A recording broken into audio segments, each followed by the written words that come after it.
Hello నమస్తే friends, welcome back to channel Varsha వంటలు. ఎలా ఉన్నారండి అందరూ? మీరు బాగున్నారా? సో ఈరోజు మనం చూడబోయే రెసిపీ ఏంటంటే సేమియాతో స్వీట్ అండి. చాలా క్విక్గా అయిపోతుంది ఈ రెసిపీ. సో రండి చూద్దాము రెసిపీని. నేను ప్యాన్లో 3 టేబుల్ స్పూన్ నెయ్యి వేడి చేశానండి. అందులో 1 కప్పు వెర్మిసెల్లి సేమియా తీసుకుంటున్నానండి. ఇప్పుడు ఈ సేమియాని మీరు ఈ నెయ్యిలో బాగా దూరగా వేయించాలండి. చాలా మొత్తం బ్రౌన్ కలర్ వరకు వేయించాలి. మధ్య మధ్యలో కలుపుతూ వేయించండి, లేకపోతే తొందరగా అడుగంటిపోతుందండి, టేస్ట్ మారిపోతుంది. సో అడుగంటనివ్వకుండా బాగా దూరగా కలుపుతూ ఇలా వేయించుకోండి. చూసారా ఎంత దూరగా వేగాయి? ఎక్కువ టైం కూడా పట్టలేదు. సో ఇందులో నేను ఇప్పుడు కట్ చేసి పెట్టుకున్న బాదం పలుకులు ఇంకా కాజు వేసుకున్నానండి. రెండింటిని ఒక 5-6 చొప్పున తీసుకున్నాను. చూడండి అవి కూడా కాస్త వేగాక 1 కప్పు నేను సేమియా వేసాను కదండి, దానికి 2 కప్పుల నీళ్ళు వేస్తున్నాను. వేసి ఈ నీళ్ళని బాగా మరగనివ్వండి. మీకు ఎప్పుడన్నా ఇంటికి సడన్గా గెస్ట్ వచ్చినా కానీ ఈజీగా చేసి పెట్టవచ్చండి ఈ స్వీట్, ఎందుకంటే చాలా తొందరగా అయిపోతుంది. చూడండి ఇలా మధ్య మధ్యలో కలుపుతూ మంచిగా బాయిల్ అవ్వనివ్వండి. చూసారా ఎంత బాగా బాయిల్ అవుతుంది? ఒక 10 మినిట్స్లో రెడీ అయిపోతుంది అనుకోండి ఈ స్వీట్ అయితే.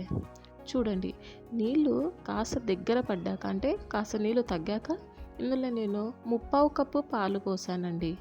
ఒకవేళ మీకు పాలు నచ్చకపోతే మీరు పాలని స్కిప్ చేసి నీళ్ళే 2 కప్పుల బదులు 3 కప్పులు వేయొచ్చండి. పాలు కూడా కాస్త మరగనిచ్చానండి. పాలు మరిగాక ఇప్పుడు నేను ఇందులో 1/2 కప్పు చక్కెర వేసానండి. నేను చక్కెర తక్కువగా వేసాను, మీరు కావాలంటే ఎక్కువ వేయచ్చు.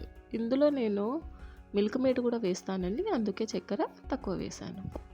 ఇప్పుడు ఇందులో ఒక చిటికెడు ఆరెంజ్ ఫుడ్ కలర్ వేసానండి, కొద్దిగా కలర్ కోసం మాత్రమే. ఇప్పుడు ఇందులో కొద్దిగా కిస్మిస్లు వేసాను, ఎండు ద్రాక్షలు వేసి బాగా కలపండి. మీరు ఒకవేళ మిల్క్ మేడ్ కూడా వేయాలి అని అనుకోకపోతే మిల్క్ మేడ్ బదులు షుగర్ ఎక్కువ చేసుకోండి. సో ఆప్షన్స్ మీ ఇష్టం అండి. ఒకవేళ మీ దగ్గర కోవా అవైలబుల్ ఉందనుకోండి, కొద్దిగా లాస్ట్లో ఫైనల్గా కోవా కూడా వేసుకోండి. అది కూడా ఇంకా టేస్ట్ చాలా అంటే చాలా బాగా వస్తుందండి ఈ స్వీట్కి. ఇలా చూసారా రెడీ అయిపోయింది. కొద్దిసేపు 2-3 మినిట్స్ మూత పెట్టి కుక్ చేసుకుందామండి. చూడండి మూత తెరిచి చూశాను, చూడండి ఎంత బాగా దగ్గర పడింది.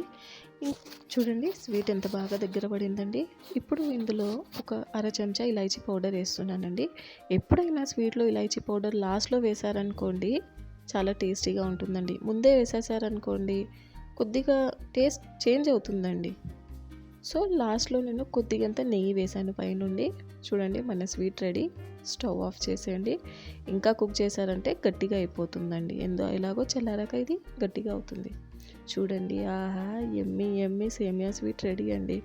ఒక్కసారి ఇలా చేసుకొని టేస్ట్ చూడండి, మీకు ఎలా వచ్చిందా, మీకు టేస్ట్ ఎలా నచ్చింది నాకు ప్లీజ్ కమెంట్ చేసి చెప్పండి.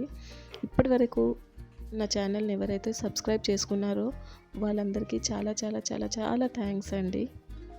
సో ఈ వీడియో చూసినందుకు కూడా చాలా థ్యాంక్స్ అండి. మళ్ళీ వేరే వీడియోలో కలుసుకుందాము. అంతవరకు బాయ్. ప్లీజ్ సబ్స్క్రైబ్, లైక్ చేయండి.